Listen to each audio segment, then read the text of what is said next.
Hello students.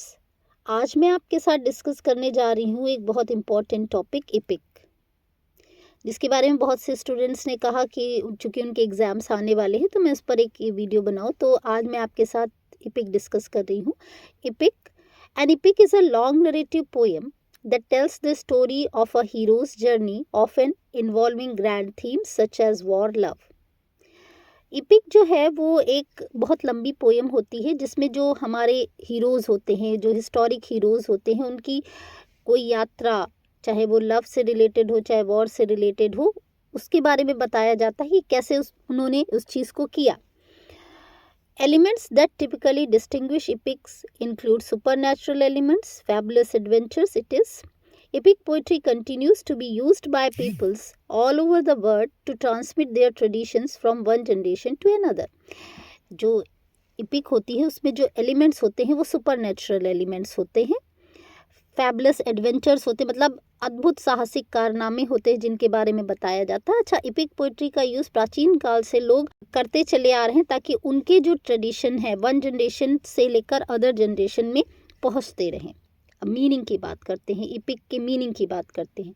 EPIC comes from the ancient Greek term epos meaning song story poem.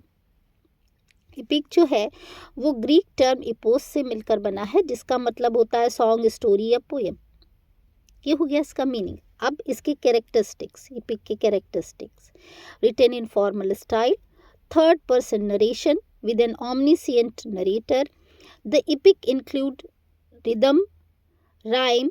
They are used to make the tale more engaging and memorable. In epic, figure of speech is used like simile, metaphor. अच्छा, Simli metaphor के बारे में तो आपको पता ही होगा। ये figure of speech हैं जिनका यूज़ अक्सर पोएट्स करते हैं। सिमली में क्या होता है, दो पर्सन्स के बीच में या दो ऑब्जेक्ट्स के बीच में कंपैरिजन होता है। कंपैरिजन करने के लिए सो लाइक एज का यूज़ होता है। मेटाफर में भी कंपैरिजन होता है बट सो लाइक एज का यूज़ नहीं होता। अब इपिक में और क्या होता है, the poem invokes a muse that has inspired and instructed the poet to write the poem. अब जैसे हमारे यहाँ जो भी ग्रंथ लिखा जाता है उसमें किसी न किसी भगवान की आराधना की जाती, चाहे गणेश भगवान की या किसी की भी आराधना की जाती कि पोएट एक काम शुरू करने जा रहा है ताकि जो दैवी शक्तियाँ हैं वो उसमें उसकी मदद करें। अब एपिक के फीचर्स की बात करते हैं। एपिक के फीचर्स क्या होते हैं? He could have supernatural capabilities, यानी जो एपिक का हीरो है उसके अंदर सुपरनेचुरल कैपेबिलिटीज़ होती हैं। He surmounts all obstacles including supernatural problems of force. The hero is of noble birth. The hero of epic is incredibly brave. He is a cultural legend and praised by people. He is skillful. The hero of the epic has many faithful friends who always helped him. इसको आप ऐसे समझ सकते हैं। देखिए, जैसे हमारे जो इपिक हैं, जो इंडियन रिलीजन में जो इपिक माने जाते हैं वो रामायण और महाभारत हैं। तो हम अगर रामायण का एग्जाम्पल उठा लें और उसके द्वारा जो इपिक का हीरो है उसको टैली करें तो ये पता लगता है कि जैसे राम जी हैं, तो राम जी के अंदर बहुत सुपरनेचुरल पावर्स थी। वो जितनी भी कठिनाइयाँ आई उनका सामना करते वो चले गए और सबको हराते चले गए। उनका बर्थ एक नोबल बर्थ था और उनके अंदर जो भी कैरेक्टरिस्टिक्स थे उसकी लोग प्रशंसा करते थे, यानी वो लोगों के सामने एक आइडियल सेट करते थे। तो जो एपिक का हीरो होता है उसके अंदर ये सारी कैरेक्टरिस्टिक्स होती हैं। अच्छा, उसके बहुत सारे फ्रेंड्स भी होते हैं। अब जैसे रामचंद्र जी ने जब लंका पर चढ़ाई की तो उनके फ्रेंड्स हुए, जैसे सुग्रीव, विभीषण हुए, ये सब लोगों ने उनकी हेल्प करी और ये उनके फ्रेंड्स हमेशा उनके साथ में रहते। तो ये सारे जो है ना, एपिक के अंदर का जो हीरो होता है उसके अंदर की ये सारी कैरेक्टरिस्टिक्स होती हैं। अब बात करते हैं हम लोग हिस्ट्री ऑफ एपिक की। Epic poetry has roots in oral tradition. Epic was sung by professional singers. One of the favorite pastime of the nobility has been seen to gather in banquet halls to hear epic in praise of famous deeds. Epic also were often sung before a battle, and such recitation has tremendous effect on the warrior.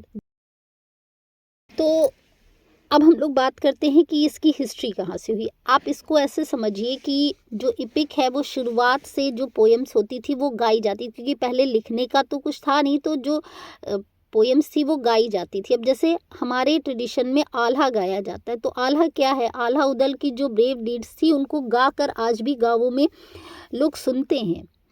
तो जो EPIC होती थी वो professional singers के द्वारा गाई जाती थी और लोगों का ये बहुत अच्छा पास टाइम होता था, क्योंकि तब तो ये रेडियो टेलीविज़न ये नहीं होते थे। तो वो एक बड़ा सा हॉल होता था, बैंक्वेट हॉल होता था, जिसमें लोग बैठ जाते थे और उसमें कोई एक प्रोफेशनल सिंगर आता था। वो अपने जो हिस्टोरिकल हीरो होते थे उनकी डीड्स को गाकर लोगों के सामने सुनाता था। अच्छा, दूसरा ये भी होता था कि जैसे जब कभी वॉर होने जा रही होती थी तो ये जो इपिक पोएम्स हैं ये गाई जाती थी, ताकि जो वॉरियर्स हैं, जो लड़ने जा रहे हैं, उनके अंदर साहस भर सके कि उनके पूर्वजों ने कितने महान काम किए थे। अच्छा, अब जो पहली इपिक मानी जाती है,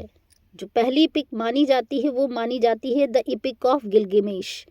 ये लिखी गई थी 1300 से 1000 बीसी के बीच में। अब गिलगिमेश क्या था? Gilgamesh undergoes a journey to discover the secret of immortality.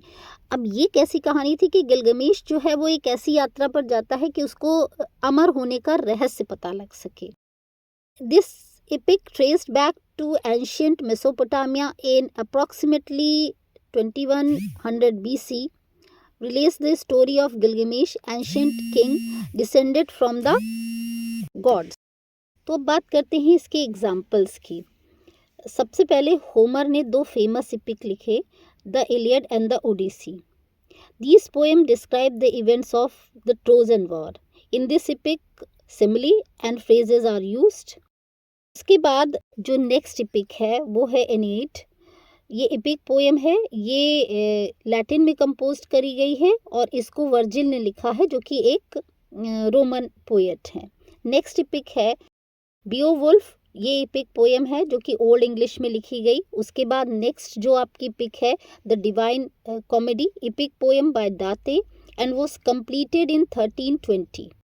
ठीक है। नेक्स्ट है द फेरी क्वीन। ये भी एक एपिक पोएम है जिसको लिखा था एडमंड स्पेंसर ने। Poets such as Lord Byron and Alexander Pope used the epic for comic effect in Don John and the Rape of the Lock. कुछ और भी टाइप की होती थी epic. There are also सीरियो comic epics, यानी जो serious भी होती थी और कॉमिक भी होती थी। मैंने आपको शुरुआत में ही बताया था ये सारे तो फॉरेन इपिक्स थे। भारत के या इंडिया के 2 महान इपिक हैं रामायण और महाभारत। अगर आप रामायण और महाभारत को देखें या पढ़ें या सुने तो आपको बिल्कुल स्पष्ट रूप से पता लग जाएगा कि इन दोनों के अंदर इपिक जो पोएम है उसकी सारी क्वालिटीज़ मौजूद हैं। इनके जो हीरोज़ हैं वो भी इपिक हीरो से बिल्कुल भी मैच करते हैं। उनका भी जो युद्ध हुआ या उनकी भी जो डीड्स हुई वो सुपर नेचुरल एलिमेंट से भरी हुई थी। ये सारी क्वालिटीज़ आपको रामायण और महाभारत के जो मेन कैरेक्टर्स हैं उनके अंदर मिलेंगे। ठीक है, तो आई होप आपको ये इपिक का जो मैंने अभी डिस्क्रिप्शन दिया, जो मैंने आपको बताया, आपको समझ में आया होगा कि इपिक पोएम क्या होती है। अगर आपको ये वीडियो पसंद आया हो तो please like it and subscribe it and support the channel. अगर किसी और टॉपिक पे आपको वीडियो चाहिए हो तो प्लीज़ मुझे कमेंट करके बताइए, मैं उस पर वीडियो बनाने की कोशिश करूँगी।